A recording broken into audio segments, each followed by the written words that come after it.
like a Hellcat.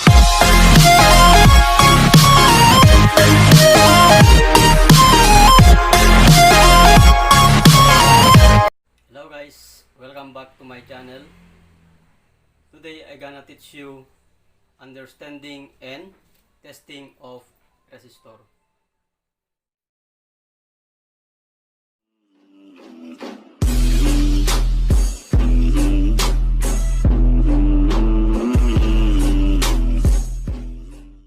Okay guys, let us define first resistance. Ano ang ibig sabihin nito?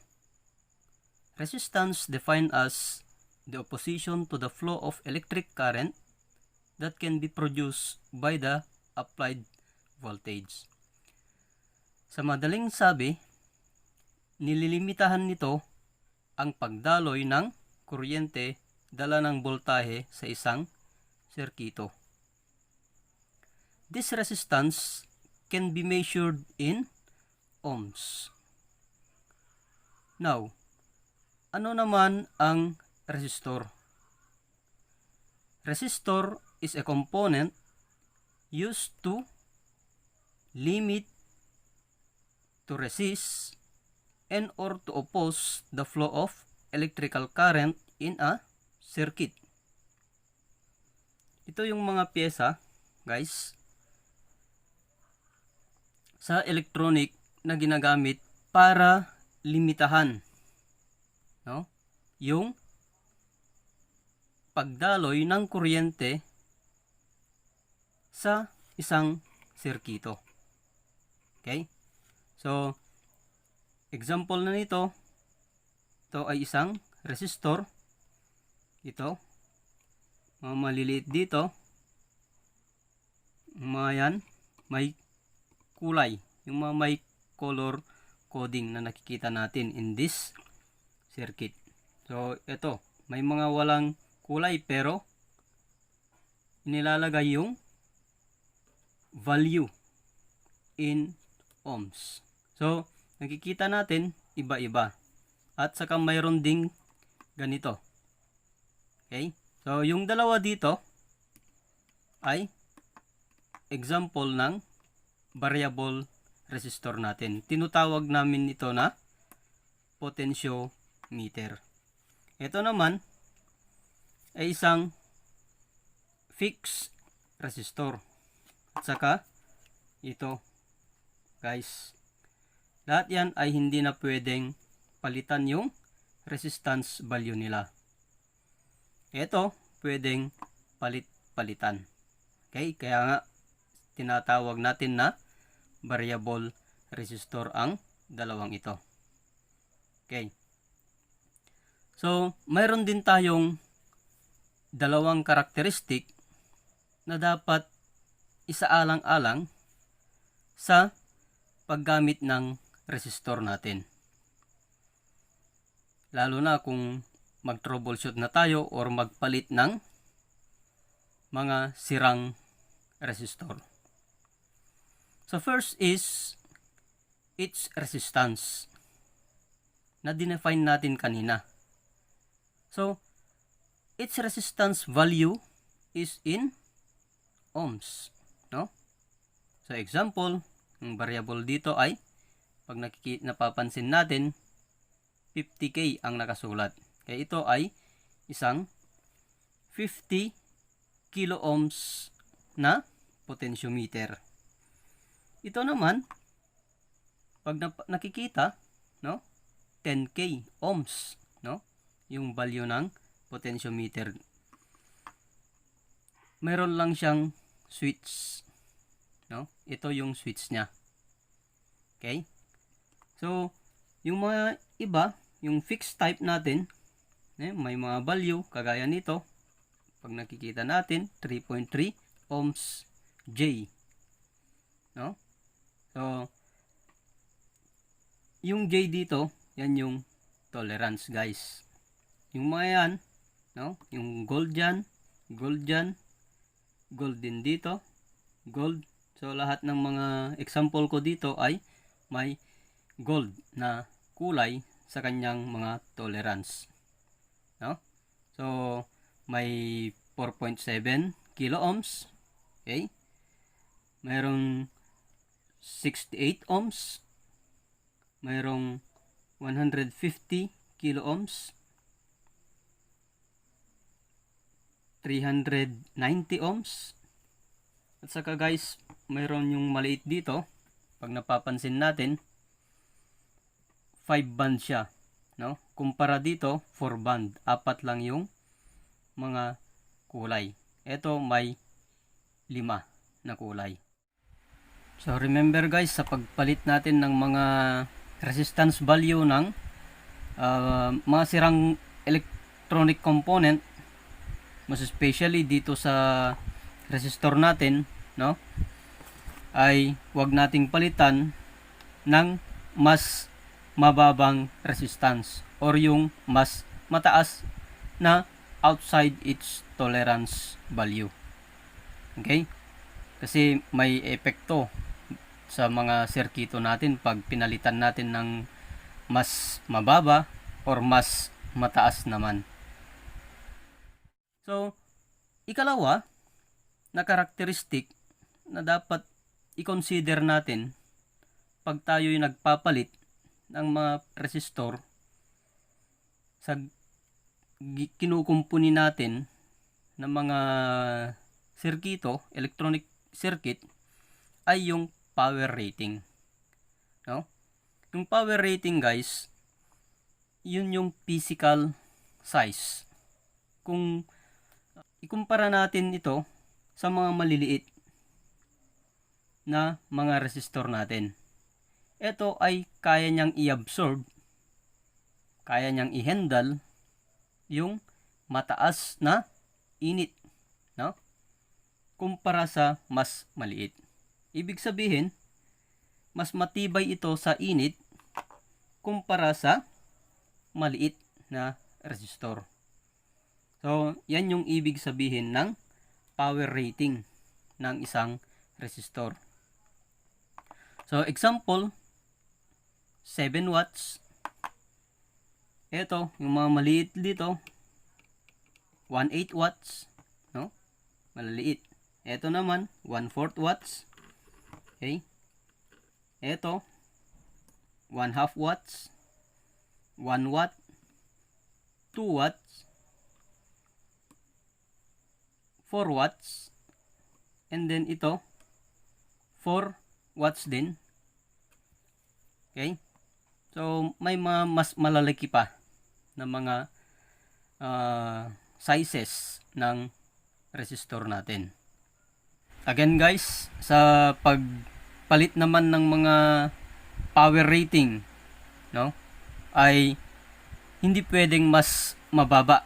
Gaya nito, palitan natin ng 3 watts, hindi niya na kakayanin yung init na ina-absorb ng resistor na ganito. Pero pwedeng mas mataas. Pero wag naman yung masyadong mataas. Pag 7 watts, pag may 8 watts, 8 watts na lang. Ganon. Okay? So, pag ganito, example, yung 1/2 watts natin, pag walang available na 1/2 watts, pwedeng palitan na lang natin ng 1 watt. Okay? So, ganun yung pagpalit ng power rating ng resistor natin guys. Punta naman tayo sa resistance measurement guys. So pag nagme-measure tayo ng resistance, dapat alam natin yung value ng resistor na itetest natin. So kunyari ito, alam natin yung value nito. Okay? So ito ay isang 100 kilo ohms na resistor. Kasi ang kulay nito ay brown, black, yellow, at saka gold yung tolerance niya. So, pag alam natin yung value ng itetest natin na resistor, dapat iset din natin yung range natin ng kung ano ang pwedeng makapag-measure sa kanya. So, mayroon siyang 100K na resistance dito guys. Kaya lang, mas maganda para sa akin kung gagamitin natin yung time is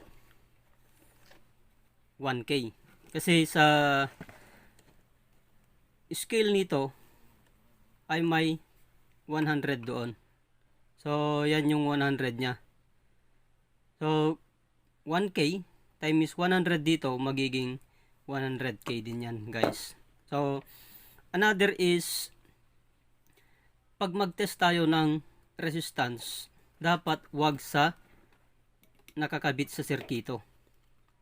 Kagaya nito, yung 100 kilo ohms natin na ito ay may mga pyesa na nakakabit din sa kanya. So pag suriin natin sa likod nito, no? Nandito yung 100 nakakabit at saka mayroon ding nakakabit dito sa mga ibang paa, no?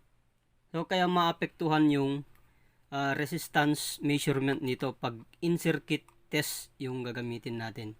So hindi posible sa mga baguhan na mga mag-aaral na mag-test sila ng in-circuit test. Pero pag professional ka na, alam mo na yung mangyayari dyan. So pwede mo lang siyang i-test na naka-in-circuit. Okay? So yun yung mga paalala, guys. And another is, pag nag-set tayo ng range, pumili tayo ng range dito. For example, pinili natin yung sinabi ko na time is 1K na range. Pag i-short natin yung dalawang test prob, so yung pointer ay magde-deflect ng sobra sa 0. Kaya i-adjust natin ito, guys, yung 0 ohm adjuster nya. Para i-adjust natin hanggang sa mapunta yung pointer natin sa eksakto na 0 para accurate yung measurement natin. Okay? So ngayon, guys, naiset natin yung pointer natin na mag-deflect hanggang sa 0. No? So, ayan. Punta na sa 0. So, ngayon, itest natin yung 100 kilo ohms na resistor kanina in circuit para makita natin yung diferensya. So, dito, guys, yung resistor walang polarity ito. Kahit yung negative na sa taas, okay, tignan natin, 3 yung nagpapakita dyan. So, time is 1K, 3 kilo ohms yan. Kahit ibaliktad natin yan, guys, kasi epekto na ito ng in-circuit. Pag ibaliktad natin, nasa 100 kilo ohms naman. So, ngayon, nasaan dun yung tama? Ang resistor, both, no? Application ng test prob natin, kahit balibaliktarin natin yan, dapat 100 kilo ohms dapat. Yung nauna kanina, 3 ohms, no? Yung pinaghintuan ng pointer ng tester natin, i-multiply natin yan sa range natin na 1K, no? Yung kanina, di 3 kilo ohms yun, no? So, ayan. So, magiging 3 kilo ohms yung measurement natin. So, pagbaliktarin naman natin, no, ay mahigit na 100K. So, kaya much better na tanggalin natin yung isang paa sa circuit para mas accurate yung measurement natin. So, ngayon, guys, tanggalin natin yung kahit isa lang na paa nito. Kahit alin sa kanila. Pwede rin na tanggalin na dalawa. Pero pag nagto-troubleshoot tayo kasi, mas mainam na isa lang yung ihang natin para i-measure natin yung resistance niya kung tama ba or defective na siya. So, tanggalin natin using the soldering iron and desoldering pump. So, ito yung tatanggalin natin, guys, na component. Ito. Saka, yun. isang paalang ng resistor ang tatanggalin natin.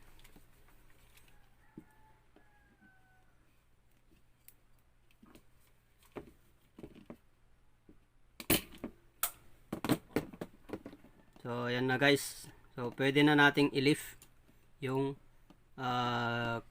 resistor natin. I-lift natin yan.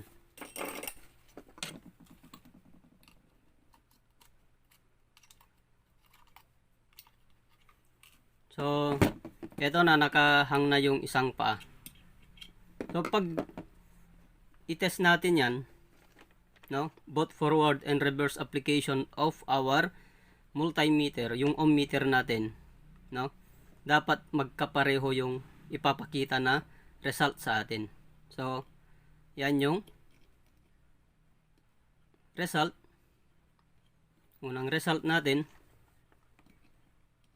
at saka yung ikalawang result natin. So magkapareho yan guys. So bakit kanina hindi napunta sa eksakto na 100 kilo ohms yung na measure natin? Tingnan ninyong mabuti. Yan. So sobra, mahigit sa 100, no, na kilo ohms.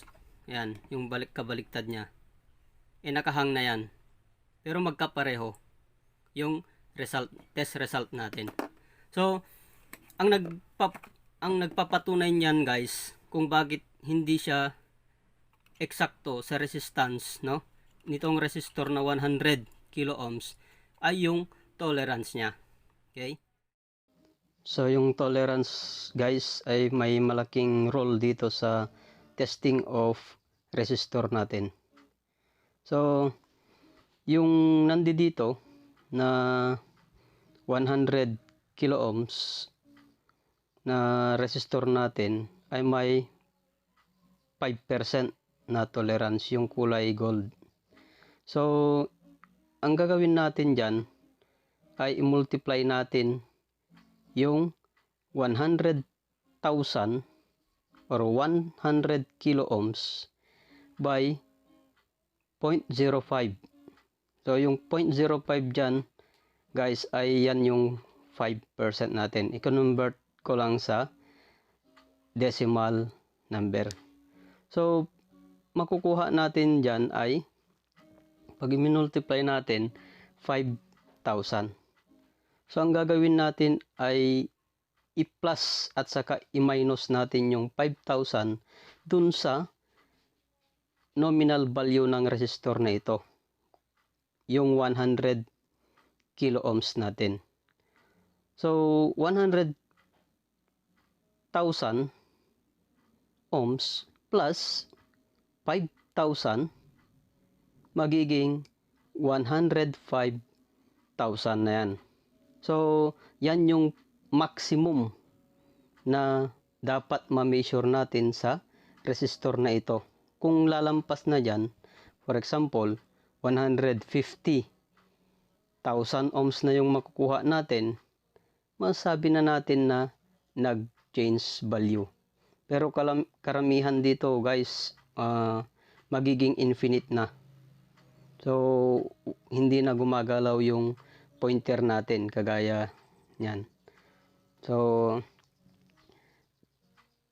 open na rin siya pag ganon, yung resistor na ito, pag hindi gumalaw yung pointer. So pero ito, yung 5% or yung 5,000 nito ay pwede rin na i-minus din natin sa 100,000 ohms dito para malaman natin kung sa minimum resistance naman ay masyadong mababa naman na yung measured resistance natin sa resistor. So pag yung 100,000 i-minus natin yung 5,000, magiging 95,000 na lang siya. So 95,000 ohms na yung minimum. Yan na yung pinaka maliit na ma-measure natin dapat sa resistor na ito. Pero kung mas mababa, let's say nagiging 80,000, ganon, no, yung resistance na ng resistor na ito, ay change value na rin ang sira nito. So hindi na maaaring ibalik. Siya na yung ay nakabibigay na ng malaking epekto sa serkito. So yan guys yung kung paano mag-test ng resistor natin. So ito yung actual na test result natin guys, na in both forward and reverse application of our multimeter test probe. So nagpapakita na 100 guys, 100 kilo ohms. So ayan, so 100 kilo ohms pa rin. So mapapansin nyo may konting diferensya kasi parallax error guys. Yung focus ng camera ko ay hindi nakadiretso sa faceplate ng scale natin, kaya may parallax error siya, pero konting-konti lang. So yung actual na measurement ay 100 to 102 kilo ohms. Kaya kung i-consider natin yung tolerance, shoot na shoot pa rin siya sa 105 kilo ohms. So ito guys ay good resistor pa rin siya. So ganyan yung pag-test natin ng resistor guys. So i-lift natin yung isang paa para mas sigurado, o kaya tanggalin na yung dalawa na paa ng resistor natin. And then i-test natin both forward and reverse application of our test probe meter. So ipindot na yung subscribe at yung notification bell na rin guys, para ma-notify ko kayo kung may i-upload ako. Thank you.